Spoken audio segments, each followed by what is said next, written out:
All right, you guys, we are here with on Instagram, King is. Thanks for joining us. Thank you for having me. We are super excited. She's just announced her pregnancy on the Gram handle, so our listeners probably are well aware of that. So we were going to dive into all things racing nutrition, but of course now we have to throw in some how are you handling all of this while growing a human focused as well. But we will dive into that shortly. As our listeners know, we like to do our two truths and a lie to start things off. So I will let you break those down for us, Is. All right, kicking it off. Yeah. So my two truths and a lie. I spent the summer in Vietnam teaching English. I drive a Mini Cooper named Charlize, and I didn't watch TV or movies growing up. Oh, okay. Hmm. All Mini Cooper non-bike me. related to really throw you a curveball. I know I didn't learn any of these in our research. Yeah, this is a good, these are good. Mm,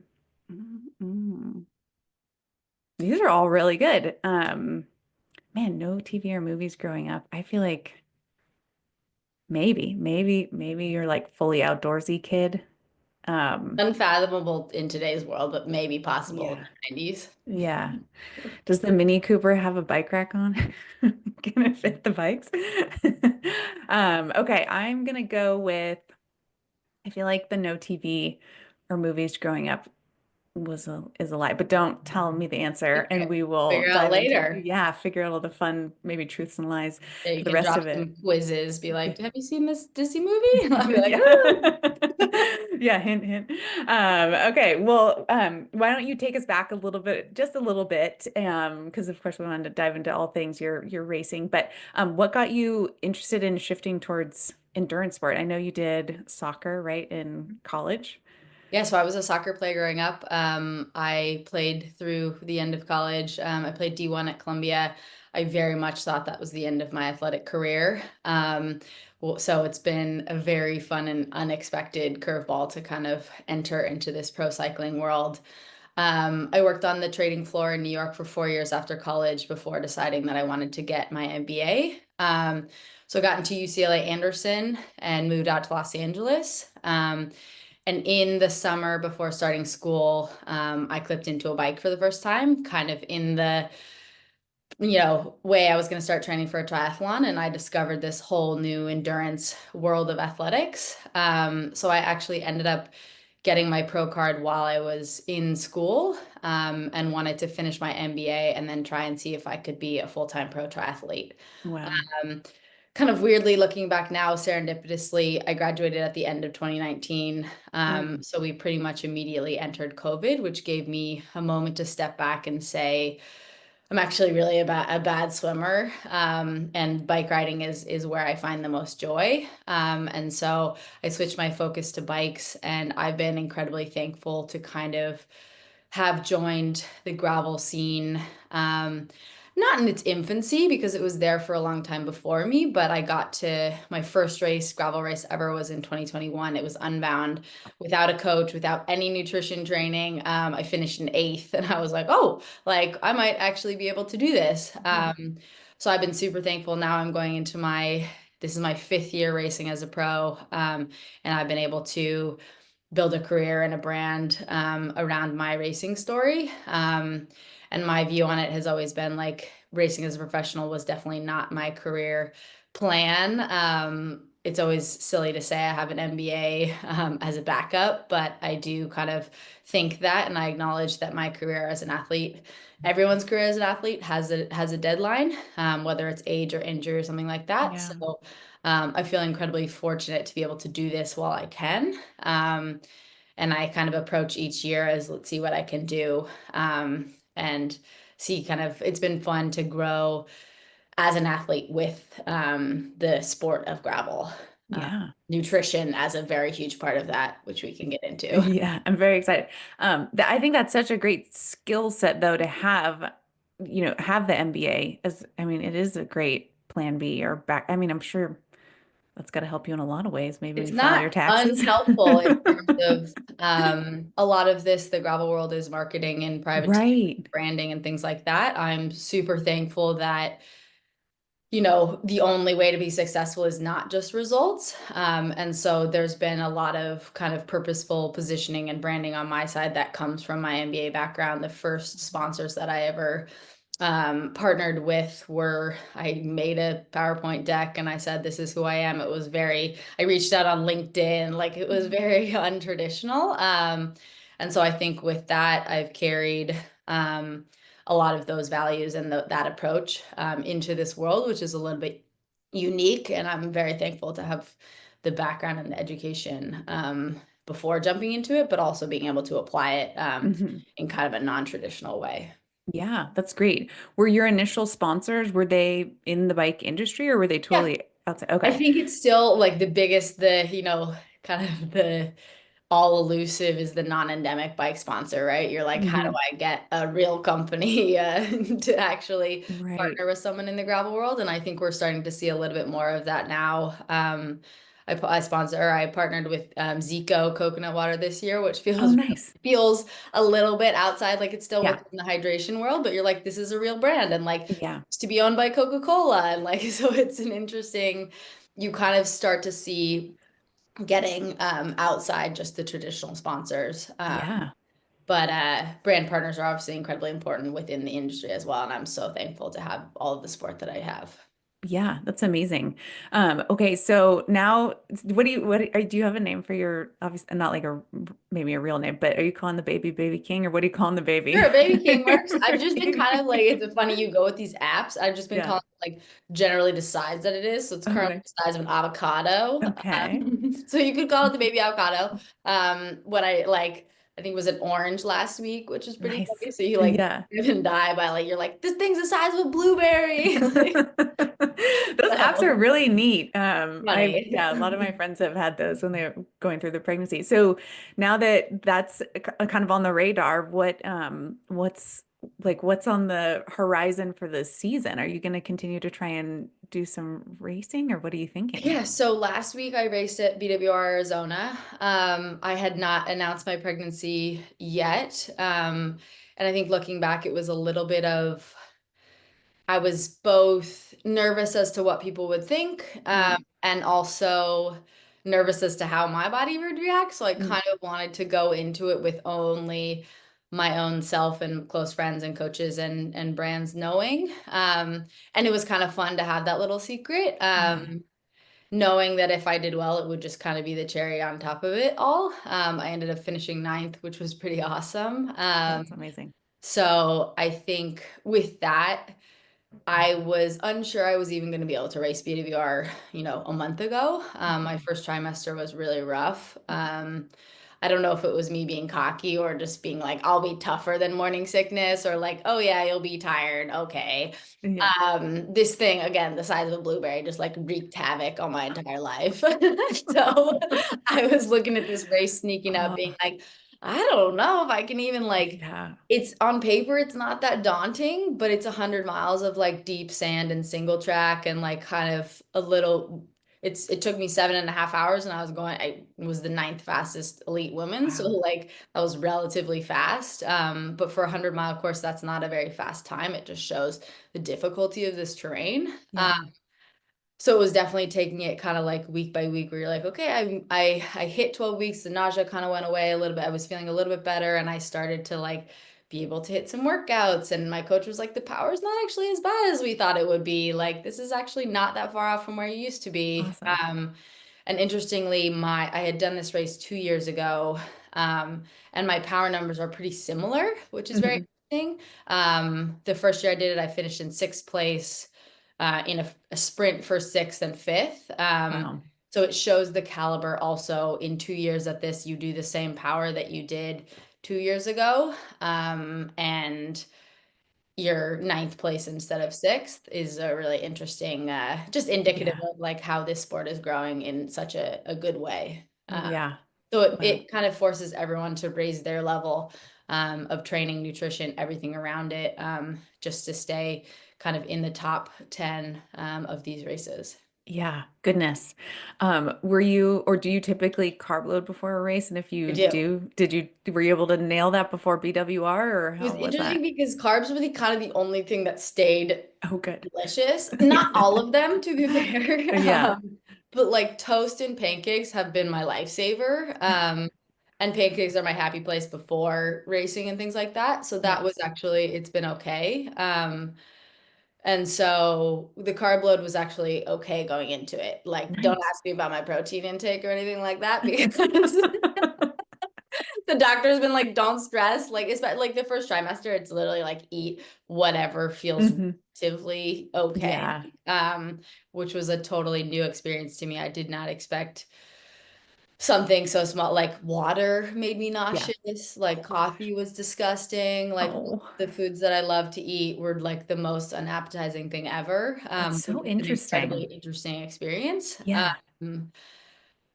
It was, I think my funniest fun fact is I was like very pizza has been my only like serious craving. And like I'm a normal person. Everybody likes pizza, but I don't like need pizza. Um, my husband, on the other hand, loves pizza. Like if it's like special treat, we're gonna go get pizza. Like that's the choice. Hmm. And I was reading an article, it's basically like because your placenta is what's making Hmm. your cravings and things like that, it's half the male's DNA. So a lot of the times you will crave the things that your husband wants or their favorite foods. So he has been like, this pregnancy has been Yeah. going to get pizza, like this. That's awesome. So that's Oh my very gosh. funny. Is Yeah, that but why they cardio is maybe good. why the men put on like what do they call it, pregnancy weight or something Totally. too? Because the maybe like the pregnant wives are bringing in all the All the good stuff, husband's their snacks and favorites. stuff. Yeah, Yeah. exactly. So when you carb load, do you have a target you shoot for, or is it more of like I'm just going to try and get more carbs in at every meal, or how do you like I focus on think that? it's an interesting, I think back to like when I was running track as a kid and we do like the big pasta dinner before and that's probably helpful, but it's a little bit more like for a lot of these big races, um, I'll start a few days before, kind of the week before you start to like add more carbs in. Hmm. My favorite thing the day before races is to make sure all of your glycogen stores are topped up. So I'll go get big, like go to an IHOP or something and get a huge thing of pancakes the day before, even though you're not really doing anything. Yeah. But you want to make sure that all those glycogen stores are topped up. And then weirdly superstitious, I always will get chicken fajitas the day before races, which it feels like in my head it's relatively safe. It's like rice and beans and tortillas and Hmm. minimal vegetables and stuff. Yeah. But you can pretty much anywhere that you race, you can find, pretty standard chicken fajitas, or a Chipotle, Yeah. pinch. That's So awesome. that's mine. And then morning of races, pancakes are my go-to. Nice. So I usually bring pancake mix that's just mixed with water. Yeah. But it works. It's easy. You can make it Awesome. on even the worst of electric stoves in an Airbnb, or I have a tiny little $12 waffle maker that I got on Amazon that if you're staying in a hotel that doesn't have a Yeah. kitchen, you just use that and it works pretty well. That's awesome. I think it was Kate Courtney does something like that with like the portable waffle maker. It was the best $12 ever. It just takes the Yeah. stress out of it because a lot of Yep. the times, like at Unbound, like the hotel, every single person there is doing the race, so they open the Yeah. breakfast at 4 a.m. or whatever. Oh, I good. don't really want to be elbowing my way out of, God forbid, the pancake machine breaks or something like that. Yeah. Like I think these races are so stressful that to have your nutrition dialed Yeah. and do your own thing is really important. Yeah. So even before races, like I'm incredibly social. I love seeing all the fellow racers and the people at the races. But when it comes down to like the dinner before, the breakfast before, like things like that, like you just know your plan and you do your own thing, and Yeah. you don't try and coordinate with other people. And everyone Yeah. kind of respects that and does that for themselves as well. Yeah, yeah. I've with some of the athletes too we've had on, it's like the socialization piece for some can be really draining too, or it's just like on your feet going to the different tents and speaking. And I had one athlete, she called it they show pony me around, she said. And it's like, yeah, it can It's an be. interesting, I think, with that world, like I acknowledge that I've been relatively successful because I do love that part. Mm, And a lot of cycling, like as a personality to be the best possible pro cyclist, you have to love being alone, hitting your intervals, sitting in your hotel with your feet up. Whereas I have to like pry myself away from the expo of like talking to random strangers and why they got there. And it like Yeah. that energizes me, but I'm pretty extroverted. And Yeah. so I think that's relatively rare within this world. And so I definitely always joke that like I will never be the best racer because I'm too social. um, so for me, it's also interesting with this pregnancy. It's some like it does take a little bit of the results necessity out of it. So Hmm. um later this season when I am relatively circular, I'm like I get to stay out of the expo as long as I want. Yeah. That's awesome. That's great. Which sounds fun. Good. And so will there be other races? Like, are you going to keep going until it's I think really it's uncomfortable? I plan to keep going as long as it's safe. So Yeah. I think with this whole journey has been like let's lay out a plan and then be absolutely ready to change it kind of as I feel comfortable and as doctors tell me and as I get input from different sources. Hmm. I think after BWR, like I definitely reevaluated and was like, this was what I was not comfortable with. This is what I thought was good came out of it. Like, and you kind of take a step back and you say, what would you not do again? What would you do again? And things like that. And I definitely think my body has changed so much week over week, even just so far. And these changes are Hmm. relatively small. So I acknowledge that this is a totally new adventure and journey for me. Yeah. And so with that, I plan to race the elite gravel race at Sea Otter, which is a Nice. 90-mile off road. I think it's got like 10,000 feet of climbing as well. So it's gnarly. Yeah. It's not nothing. And then the next week is Levi's Growler, which is a road race up in Northern California. That's 140 miles and 13,000 feet. That one last year was hailing and pouring rain. So Yeah. I was kind of in my head. I'm like, if it's sunny and like, I'm not willing to take any unnecessary risks at this point. Yeah. I think what I learned very quickly at the start of BWR is there's a very different feeling. It's this like evolutionary primal urge to protect this thing in your body. And it stomps, destroys, like overpowers every competitive bone that you have in your body. I've never Wow. been so kind and like, yep, pass me, no problem. Like I was just like, there was no ability to like override and be like, let's go Hmm. faster on this downhill. Your body's like, nope, we're not doing that because there's a bigger goal here and it's Yeah. something safe. And like you now have something bigger that depend like something bigger in your life that you're working towards that is depending on you to not crash your bike. Yeah. And so with that, like my racing goals are try to do the best that I can with my body on that day. Hmm. That mostly means fueling well, hydrating well, pushing it on any uphills and like fitness related sections. And Hmm. on any technical downhills and things like that, you just take it easy. Yeah. Yeah. Have you noticed an increase for water or need for water during your races now, like since becoming pregnant? I think it's a big focus because dehydration and or like core body temperature getting too high is a big problem. Yeah. And it's something I talked with my doctor where it was like, you know, what are the things you're not allowed to get in the hot tub, you're not allowed to get in a sauna. Like those are big, like dehydration is a big thing. And so I Hmm. think with that, it's making sure you're hydrated going into the races. And then in this past race, there were 5 places you passed aid. And so Hmm. my husband was out there and he had bottles at each one of those. And then I had looked at the course and I was like, okay, from mile 70 to 95, when it's going to be noon or 1 p.m. and it's supposed to be about 80 degrees, like there's no water in that section. Hmm. And so we found a place that was on that the course past the road. And I said, if you can meet me here at 85 with a bottle, that'll be super helpful. And I was out of water at that point. And so that was one of those that it's like, if he's not there, you kind of have to figure out like, is it safe to keep going or is it not? So I was super thankful to kind of like, I think you just definitely have to prepare more and say like, this is, it's not just me being like a little bit thirsty. It's actually a problem if you get dehydrated. Right. And that said, like the last aid station was 5 miles from the finish line and it was all downhill. And I was like, I finish my water, I'm gonna stop and risk losing a place or two, because it's necessary for me. There's again like this bigger goal that I need to drink this water right now. Yeah.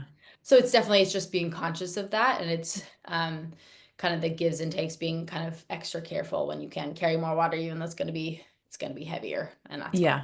Yeah. Wow. And kind of with all that, do you feel like I know you said you haven't been super hungry and the carbs are the main thing, but do you feel like your appetite is up at all? Like, or Starting energy to, to me? so I'm definitely, because I am, it's funny, everything's before I was pregnant, I was like, why does everyone refer to it in weeks? And now you like live and die. You're like, I am this many weeks and this many days and this many hours. You're like, this thing is so slow. Oh my gosh. Um, but for the normal people, I'm about 4 months pregnant now. Hmm. And I think in the last few weeks, I have noticed my appetite getting bigger, and Hmm. I haven't been riding that much more. Hmm. So I think it will increase from here.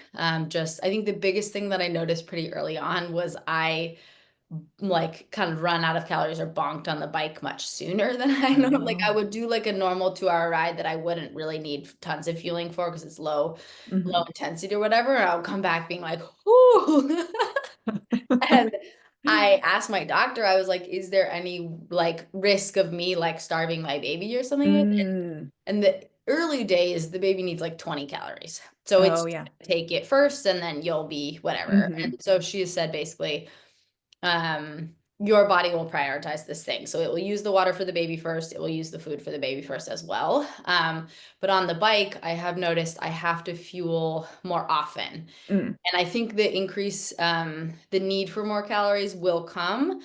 But as of now, it's been the same amount. I was aiming for the same amount. I aim for 80 to 90 grams of carbs an hour. But instead of doing a gel every like 40 minutes, and Mm. also with the bottles that are supplementing that, it was a gel every like 20 minutes. Mm. Hmm. And maybe you take half the gel and then like it's a little bit smaller portions, but Hmm. it's more often because your body needs to be like processing it at a different rate than you normally Yeah, would.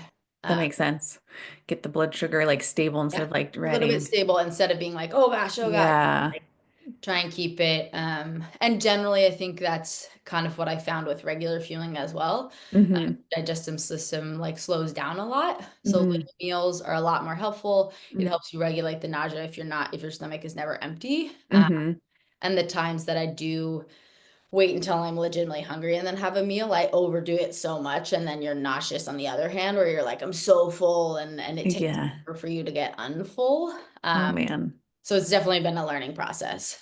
Yeah, yeah. The body is just really amazing. I Wow. like talking about how the body just like prioritizes the calories for the baby and the fluid for No, the it's baby. And great. it's just like, Yeah. yeah, it is so, it's really amazing.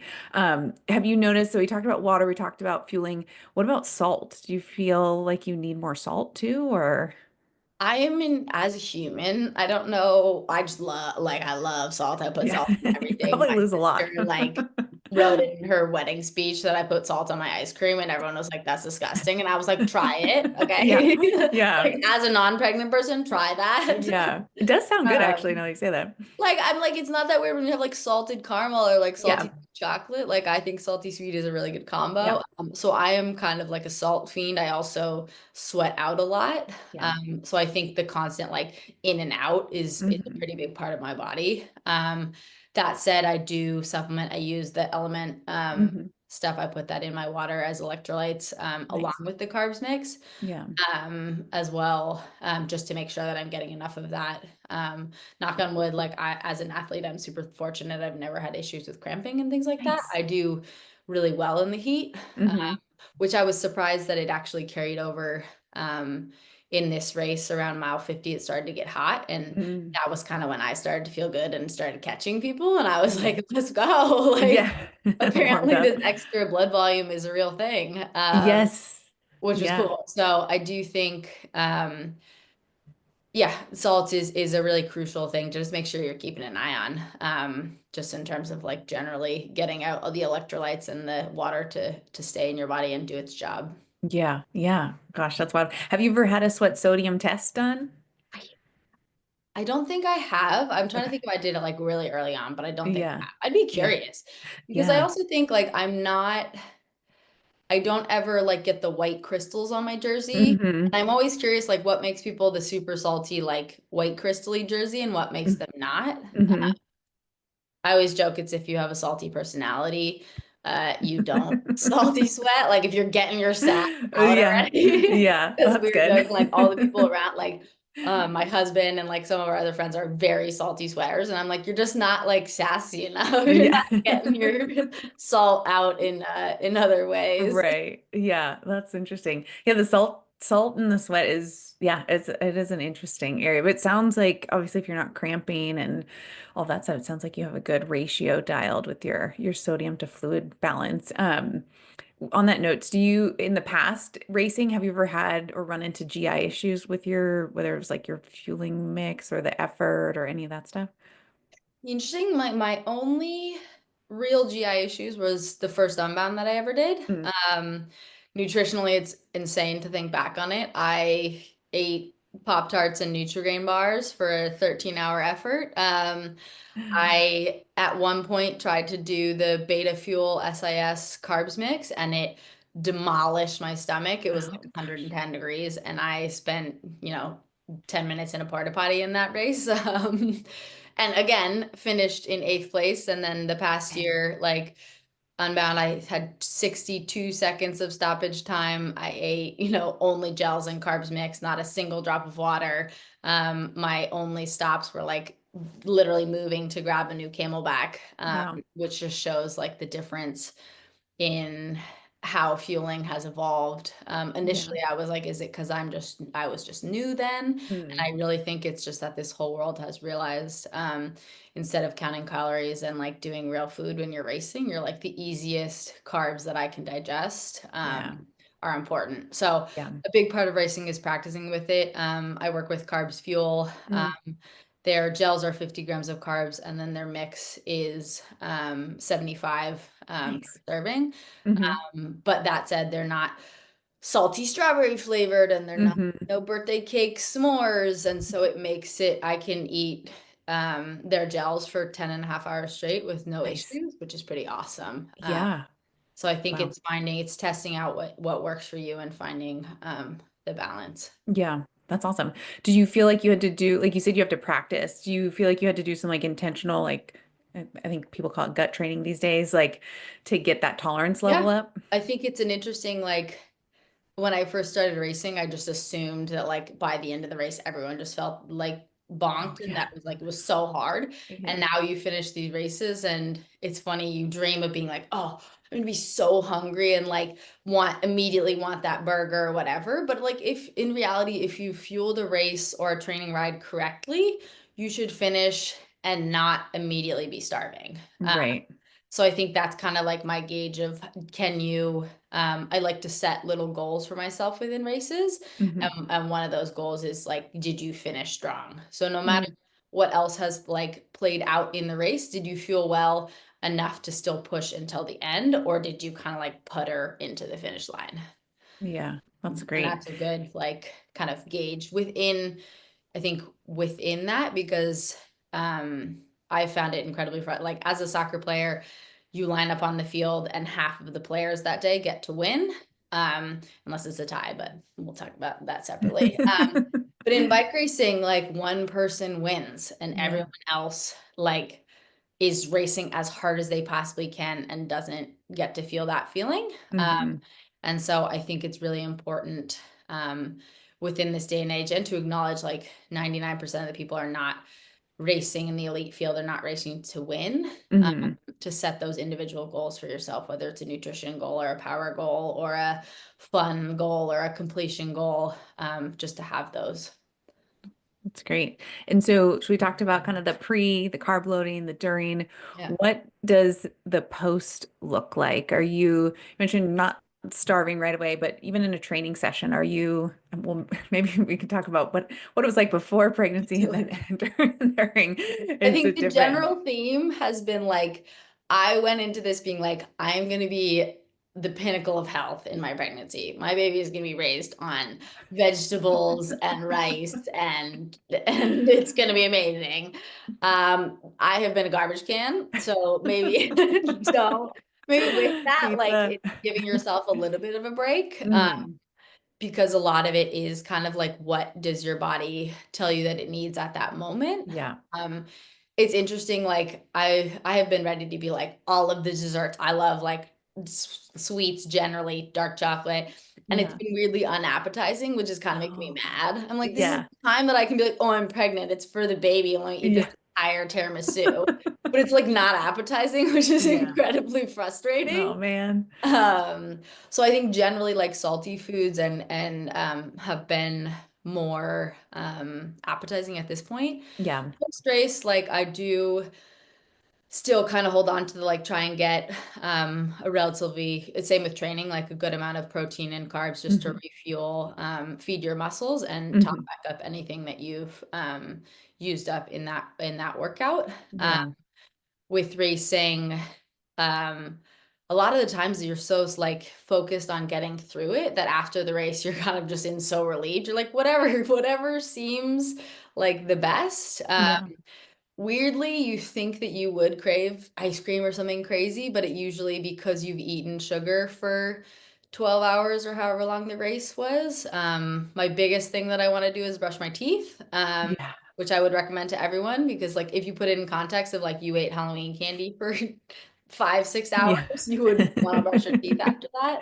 And then the next thing, it's funny, you're like, you kind of crave some kind of like vegetable and or fiber because your Mm. body is like, what was that? Yeah. Yeah. That's really Um, interesting.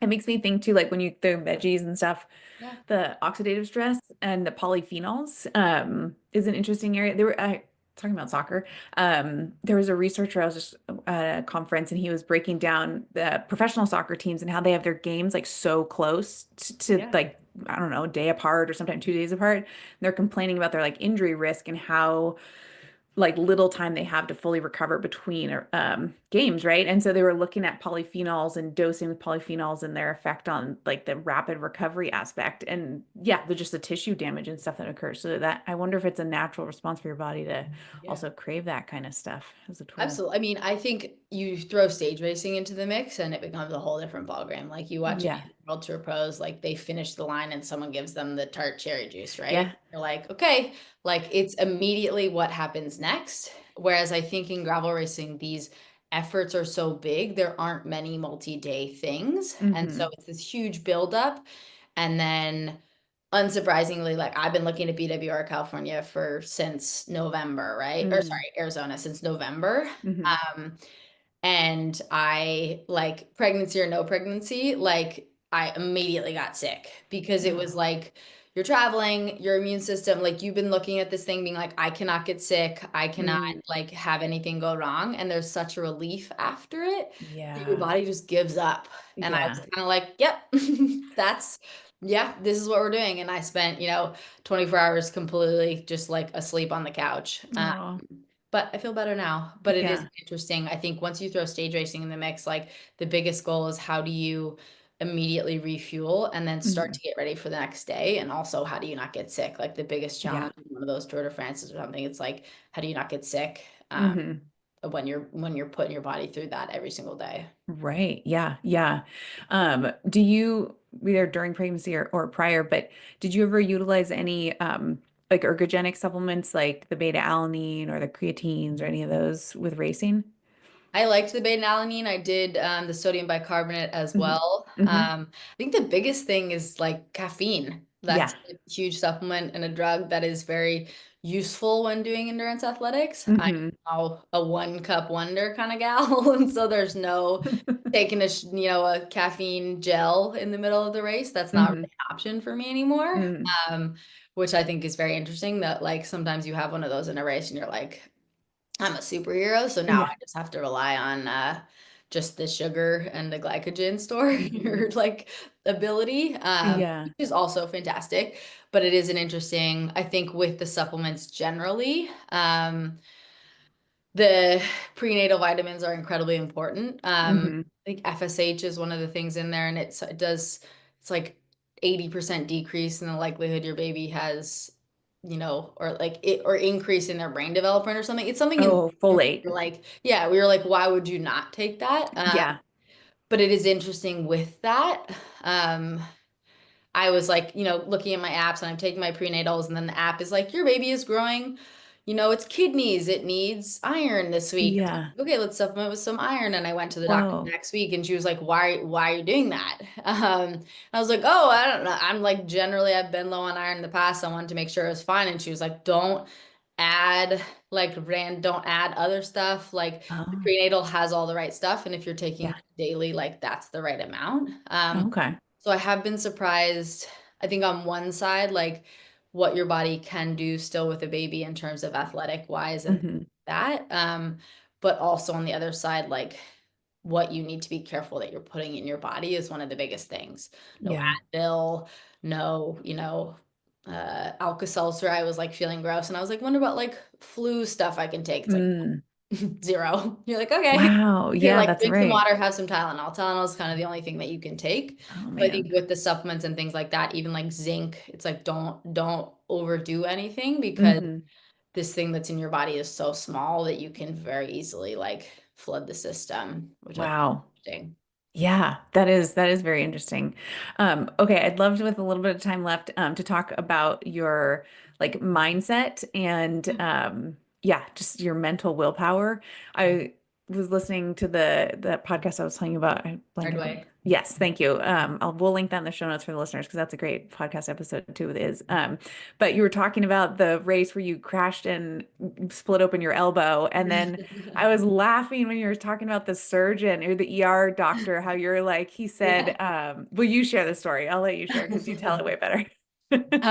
So that was a few years ago. Yeah, I had a bad crash. Someone actually ran into me from behind and I split my elbow open pretty good. And I ended up, I was not willing to give up. Because I was in third place at the time and I was like, I really enjoy that race, but it was 2 hours into an 8 hour race. And so I had 6 hours of bleeding out of my elbow. It was wrapped, but it was still very much, all over the place, not Oh to get too gosh. gruesome. But Yeah. eventually, when I got to the ER after finishing the race, the doctor was like, good thing that you're a woman because a man would have passed out or died well before this point. And I was like, that's the coolest thing I've ever heard. But I Yeah, guess badass. females are generally Yeah. better at blood loss and Yeah. regulating that. Yeah.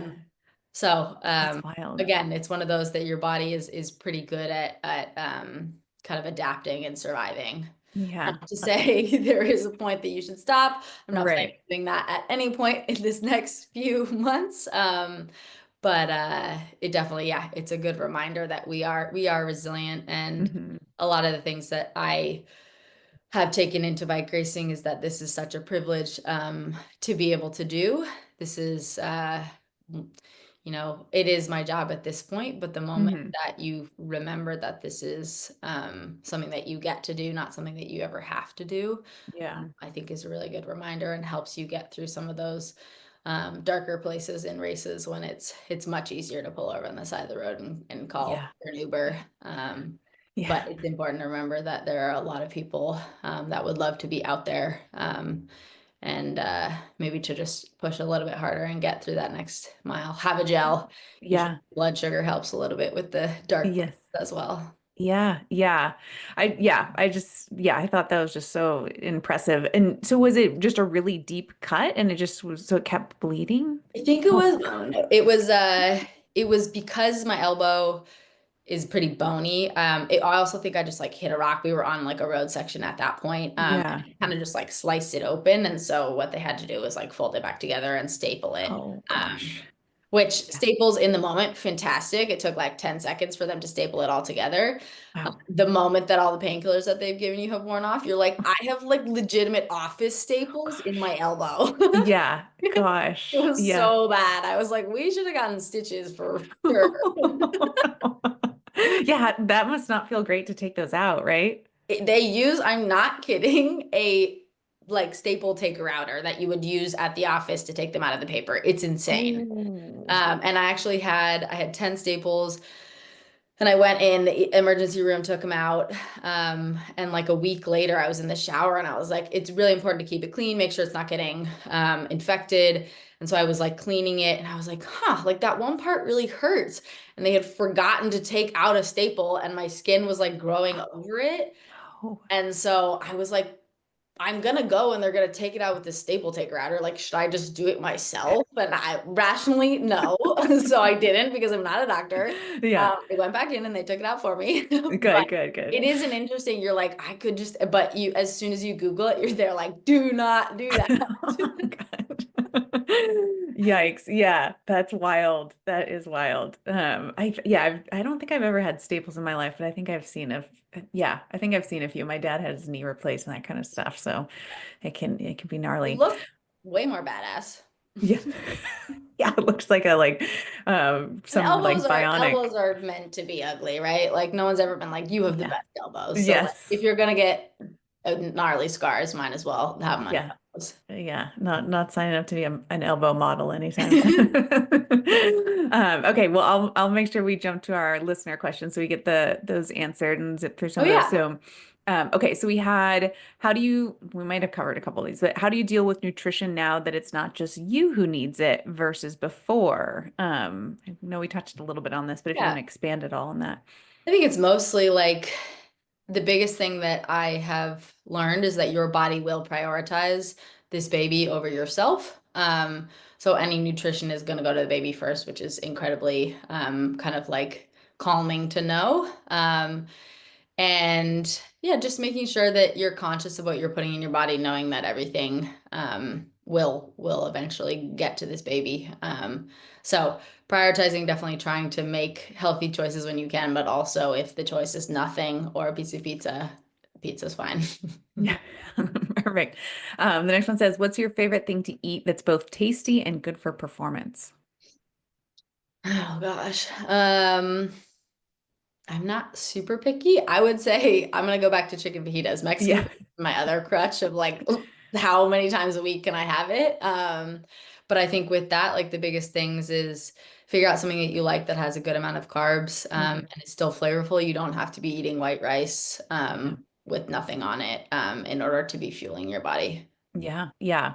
I think I feel like there's got to be something too when with gut health when Hmm. you are able to continue to consume things that have fiber like the beans and these Totally. like whole grains and versus going like full 000 fiber. It seems like those are the people who end up having the most GI issues over the long run.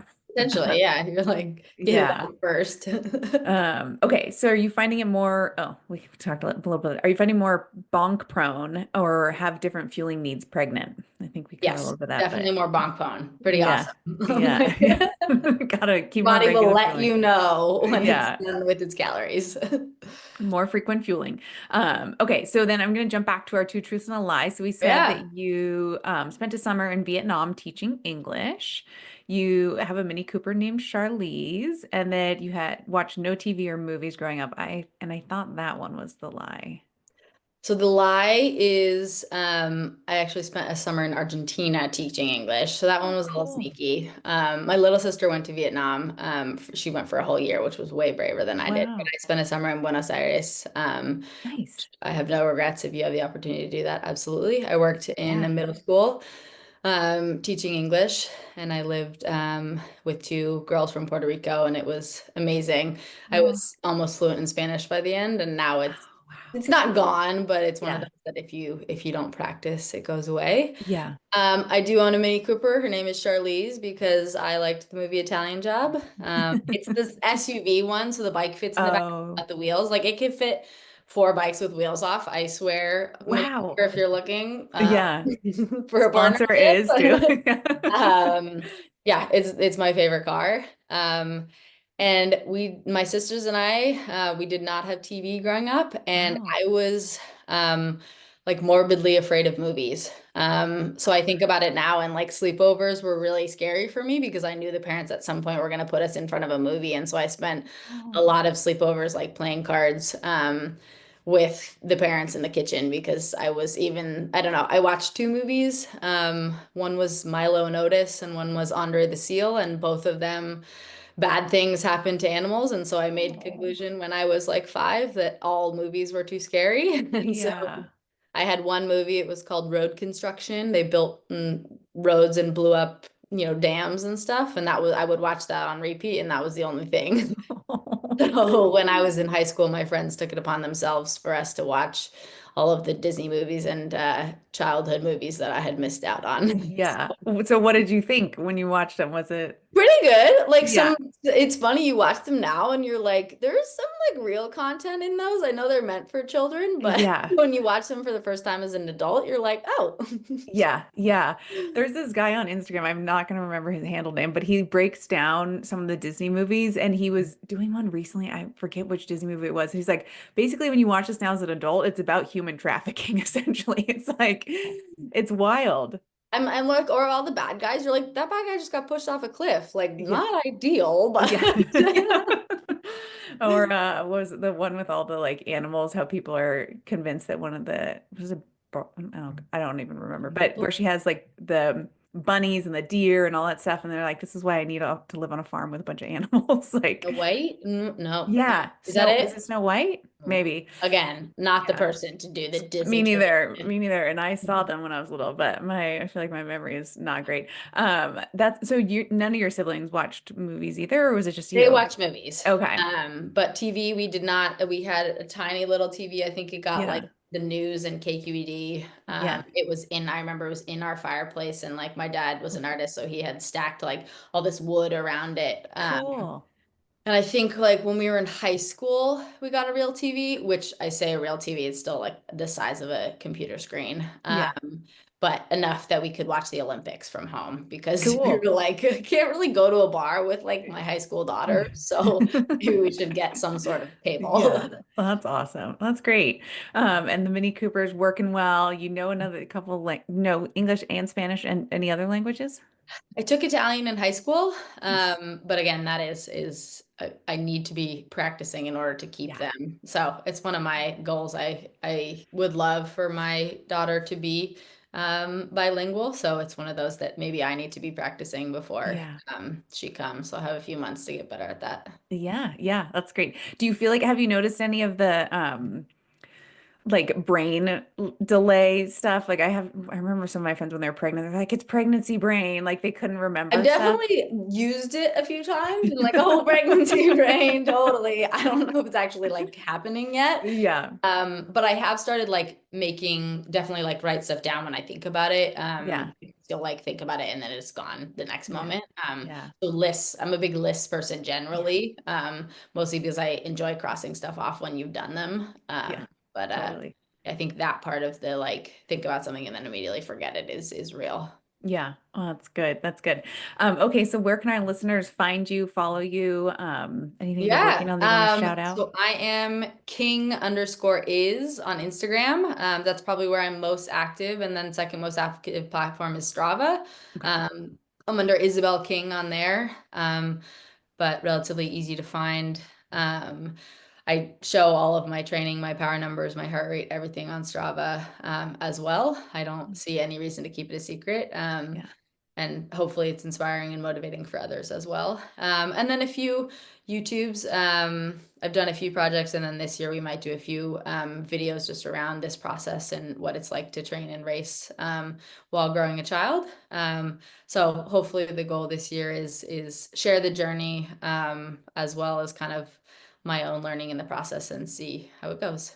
Yeah. I think that's fantastic because I think yeah, like females in sport and certainly privateering, right? It's just it's a very tricky space to be in and yeah, I mean you hear so many stories of women getting like dropped by their sponsors or it not Yeah. being a part of their contract and yeah, so I think Think it's along important. those lines, like I was nervous about it. I am incredibly thankful and honored to say that all of the brands that I work with were so excited and positive Awesome. and supportive of this. So Good. um, Scott is my bike brand, Shimano, Carbs Fuel I mentioned, Camelback, Nice. Garmin, Zico, and Vittoria, all very good companies would recommend, shameless Nice. plug, but very supportive, Yeah. and excited for this next chapter and helping, elevate what this means for me. Yeah.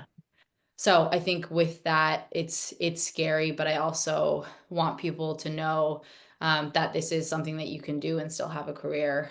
You can Yeah. be a family and be a professional, athlete as well. And hopefully we're, getting to a point that brands will support that. And I'm incredibly thankful that, the brands that I work with are exactly who I thought they are. Yeah. And it's good to know that you have good people behind you. Yeah, yeah, that's amazing. Yeah, I think this is a good thing to be put out there and yeah, set an example and yeah, how females should be treated in sport and when they do get pregnant. And they can, it doesn't have to be something that's like terrifying to do because you're going to lose all your, sponsors or anything. So I think this is good. I love it. Well, we will definitely have to repost and share all that once all that comes to Yes, ma'am. fruition.